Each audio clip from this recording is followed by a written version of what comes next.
Olá, seja bem-vindo ao nosso canal mais uma vez. Hoje eu tenho aqui uma convidada muito especial, então eu já te convido para que, se você não é inscrito no canal, já faça a sua inscrição e aproveita e deixa o seu like, porque aí assim a gente entende que você gosta desse conteúdo e ele é super importante para você, ok? Então eu quero te apresentar a Josi. Ela é uma psicóloga, minha parceira, que a gente sempre divide muitas experiências. E hoje nós queremos falar de um assunto, na verdade eu quero fazer perguntas sobre um assunto tão pertinente. Nós estamos no Setembro Amarelo. Josi, por que Setembro Amarelo? Por que essa questão do suicídio? Da onde veio isso?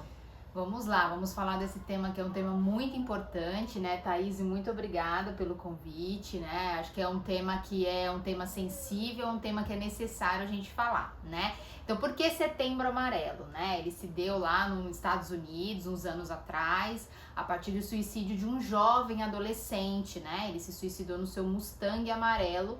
E no velório, no velório mesmo desse rapaz, as pessoas levaram fitinhas amarelas, né? E aí se deu o Setembro Amarelo, isso foi em setembro, então a história do Setembro Amarelo, ela vem daí, né? E também dia 10 de setembro é o Dia Mundial da Prevenção do Suicídio. Então, juntando, né, também tudo isso, então é um mês para se falar sobre esse tema, que é um tema sensível e muito importante de ser falado. Que pena que surgiu de uma situação tão trágica, Sim. tão triste, né? Mas que bom que isso, de certa forma, gera um movimento e gera uma conscientização, né? Perfeito.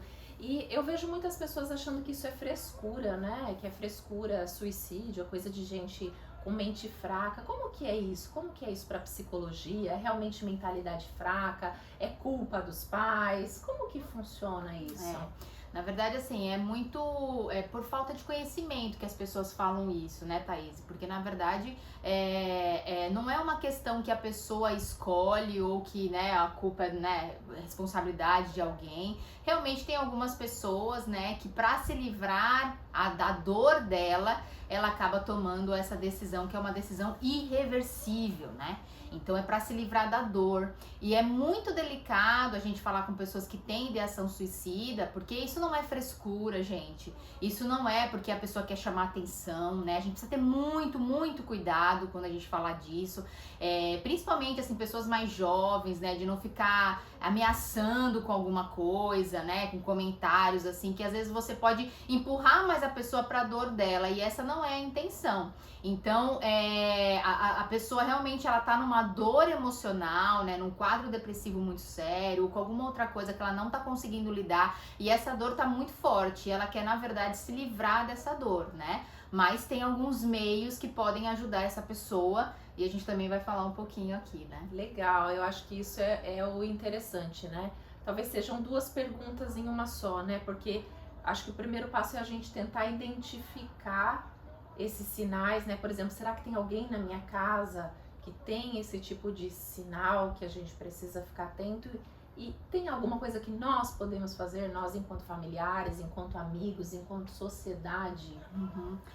Eu acho que, assim, a gente tem que estar atento, né, a algumas coisas. Mas, por exemplo, pessoas que perdem um pouco do interesse, né, com algumas coisas na vida, que se sentem desanimados, que comecem a parar de fazer as atividades que faziam, né, são pontos de atenção. Pessoas que, às vezes, o discurso já está muito negativo, né, o discurso sobre o futuro é muito negativo, a pessoa já não fala mais, né. Às vezes tem alguns comentários que você já percebe nos comentários, né, eu não aguento mais, tá muito difícil pra mim. Então são coisas que você tem que estar atento também se alguém ao seu redor estiver agindo dessa forma, né?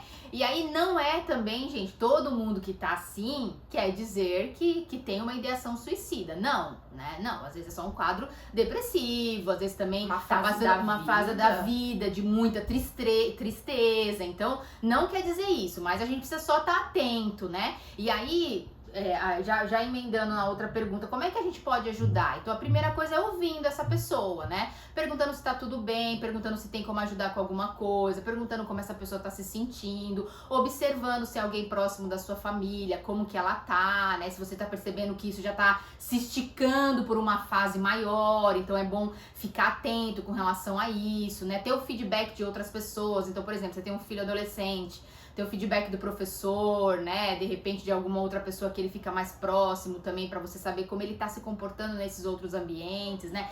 Então a gente tem que estar sempre atento com relação a isso. E aí, como é que a gente pode ajudar pessoas assim, né? Muitas vezes essas pessoas, elas podem sentir vergonha de buscar ajuda.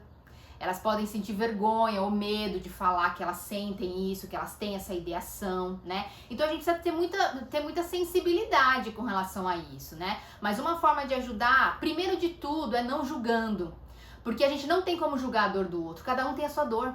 Cada um tem a sua história, cada um tem o seu trauma, cada um tem a sua marcação genética de algumas coisas que são herdadas também. Então cada pessoa tem que ter um olhar diferenciado aí. Então a primeira de todas é não julgar.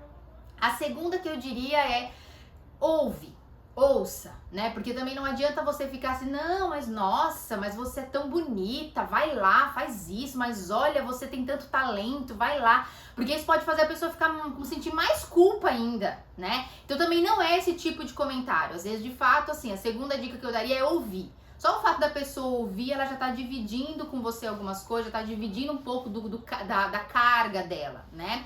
A terceira coisa é você, de repente, oferecer para acompanhar ela um profissional, um psicólogo, um psiquiatra, que é preparado para isso, que tem técnicas e ferramentas para lidar com isso.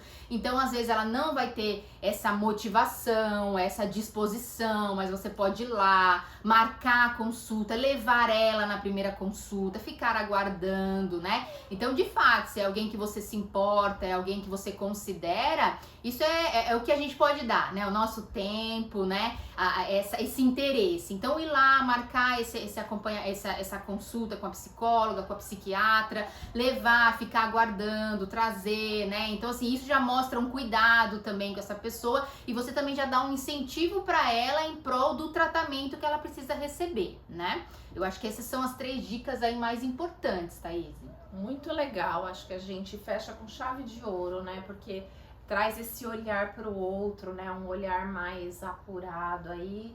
E não achar que a gente também vai resolver tudo, Isso né? mesmo, Enquanto familiar, a bem gente colocado. precisa buscar ajuda de alguém Isso mesmo. profissional, né? Habilitado para isso. Muito Isso legal. mesmo. Quero te agradecer Eu que agradeço. pela sua presença aqui. Obrigada pelo Sempre convite. uma troca positiva. Espero que você tenha aproveitado esse tema. Compartilhe com outras pessoas. É um tema super importante que outras pessoas precisam receber essa informação. Deixa seu like, pode deixar suas dúvidas aqui embaixo que a gente vai responder. Até a Te próxima. vejo no próximo vídeo. Tchau, tchau.